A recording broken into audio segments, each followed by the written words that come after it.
Hello, Facebook and YouTube. Today on How Hugh, or Hugh's Garage. Who knows, I might change up the name. Anyways, I'm starting a new project. I have to go pick up an old Harbor Freight trailer, 4x8 trailer we have laying around, and I'm going to try to turn it into my version of a teardrop trailer. So I need to pump up the tires when I pick it up. So I have my ARB air compressor from my 4x4 that I gave to my kid, took it out of there, don't tell him. So it used to be mounted underneath my seat. And I haven't decided where to mount it on my new truck or if I'm gonna mount it. But so for right now, I wanna make it so that I can use it off of some jumper cables off of my battery and power it up. So let me show you some pictures of it and we'll see what we got. I need to put a switch on and I need to put a couple of lugs. So that's what I'm gonna be working on. Okay, so there's the air compressor. Little ARB from Australia. Have a nice heavy duty switch. It's the one I took out of my other truck.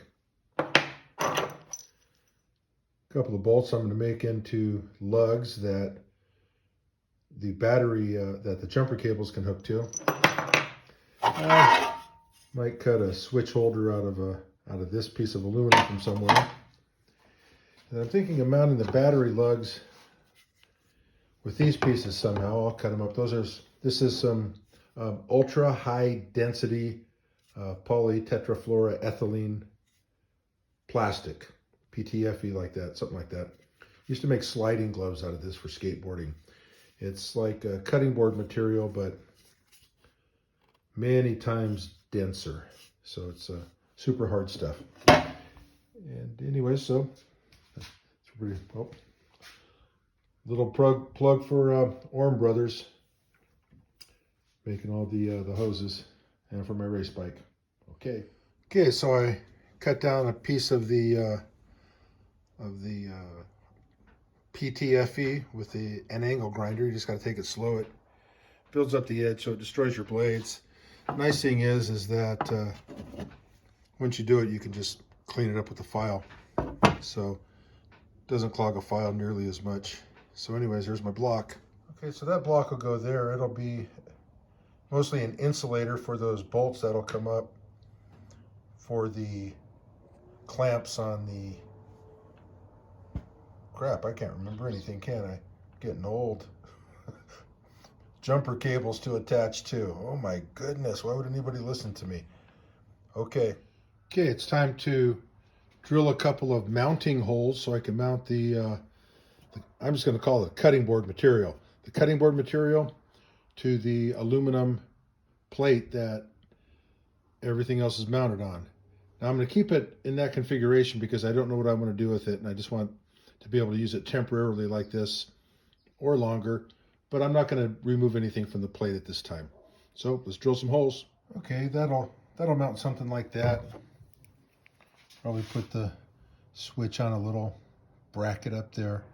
Okay, so what I want to do now is get fancy and put those there so that I can take wires to them and then take the jumper cable to it. Okay, that's what's next.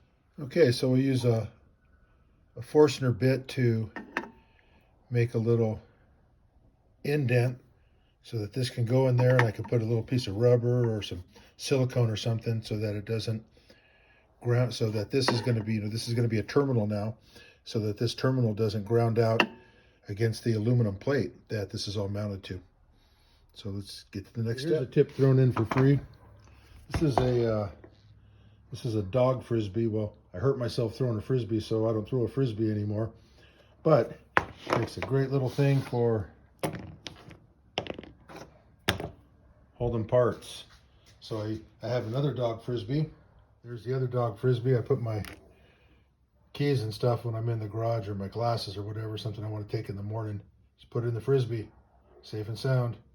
That's a free tip. Okay, so there's the terminals in there. You can see that they're recessed, so I'll fill that with some silicone so it insulates them. I think I have some extra high temp silicone. Not that it needs to be high temp, but I'll never use it on anything else. Well, I haven't yet. So let's go to the next step. Okay, so here's some of the RTV. It's the red high temp gasket maker silicone. I used it when I put on my case savers on both sides. This stuff is strong, it holds. So as you can see, I've also got some gloves, so love using my gloves. So I'll use my gloves when I apply this, and makes cleanup easier. Okay, got some silicone in there. As you can see, I'm not a great spreader. Have it there drying on some Carl's Jr. coupons I'm not going to use. Anyways, one of the things I do at this point, I'm going to let that stuff dry.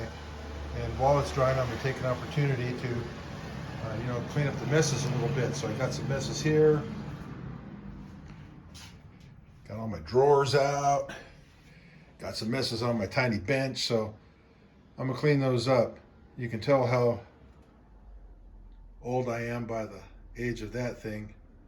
At least it's not a industrial craftsman, which would mean I'm about 80. Already, I'm going to clean up. Okay, so there's the studs, and it's all mounted. So now I'll take probably some of that material, like a little switch holder that I can put here, mount the switch. Okay, so I have some lines drawn in there I'm going to cut to. There's the dog. So remember, when you're using a angle grinder, gloves, hearing protection, eye protection, that's all good ideas. So I did a video earlier where I forgot to put on my ear protection. A viewer mentioned that to me. He was absolutely right.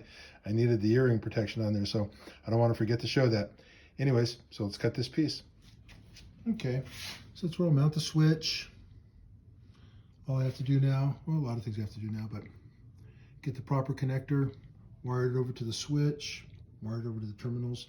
I'm also going to see if I can't run it off of my cigarette lighter plug. Wouldn't that be cool? Then I wouldn't have to use jumper cables. Okay, more to come. Okay, Facebook, YouTube, that's the project for today. That's as far as I'm going to take it. And I'll do a part 2, and we'll see what happens. Got to wire it up, test it out. That's coming up next. Out.